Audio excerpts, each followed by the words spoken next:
আসসালামু আলাইকুম। আজিয়ে অনরার দাহাইদি মোহাম্মদ কা শরবতর উত্থান ইবে মূলত হতুন আইসি মহব্বতী শরবত হল দিল্লির বিখ্যাত শরবত। এই শরবত দিল্লির খুব জনপ্রিয় শরবত হিসেবে পরিচিত। দিল্লির বিখ্যাত জামে মসজিদের রাস্তার হকারলে প্রত্যেক দিন এই শরবত গান বিক্রি করে যায়।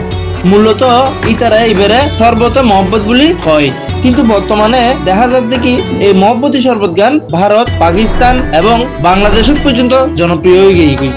তাছাড়া ইফতারের মধ্যে এই শরবত গান নতাইলি প্রসাদ ন লাগে।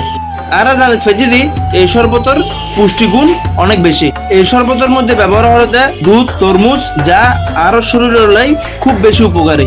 তাহলে আইন এখন আর অনুরোধ দেখাই লাল মিয়া বদ্দা ক্যাঙ্গুরি ও শরবত গান আজিয়ে বানান।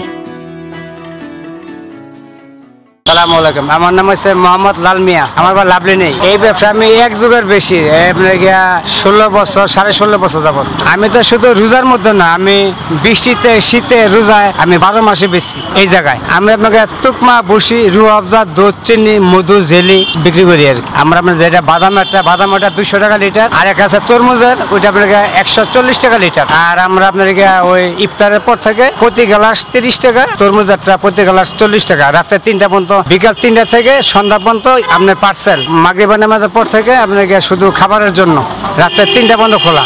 হ্যাঁ, আমরা ইফতারের জন্য পার্সেল দিই না, আমাদের বাইরে কোনো আমরা অর্ডার নেই না, কারণ আমরা যে পরিমাণ সেল হয় এর চেয়ে মানে বেশি পরিমাণ মানুষ আসে, বাইরে আমরা সেল নেই না, অর্ডার নেই না। আলহামদুলিল্লাহ ভালো, কারণ কি আমি চিটাগাংয়ের ভিতরে মহব্বতের শরবত অনেকেই আছে। হ্যাঁ, কথা লাল মিয়া নামটা নাই, যেটা লাল মিয়া সেটা মনে করেন 16.5 বছর ধরে আমি আমার কারেন্ট মাংনা, আর আমি যে জায়গায় বসি সেই জায়গাটাও মাংনা। তার জন্য আমি স্যাক্রিফাইস পাই, আমার কোনো খরচা নাই, রেট কম পড়ে, আমি জনগণের কাছে রেট কম দামে বিক্রি করি। না ভাই, আমি আজকে 2-3 বছর আগে থেকে নিচ্ছি এখান থেকে। হ্যাঁ, খুব ভালো লাগছে আমার ভালো লাগছে বিধায় আমি আজকে খাবার নেওয়ার জন্য আসছি। আমার বাসা হচ্ছে লালখান বাজার হাই লেভেল রোড। কারণ এই মোহাম্মদের শরবতটা অনেক বিখ্যাত। এর অপোজিট সাইডেও একটা আছে, কিন্তু উনি অনেক পুরানো মানুষ, উনি ওই পুরানো মানুষ হিসেবে ওনার থেকে নেওয়া। হ্যাঁ, এটা তো অনেক ফ্যান্টাস্টিক। আমি তারাবির পরে আসে প্রতিদিন খাই ওনার কাছ থেকে।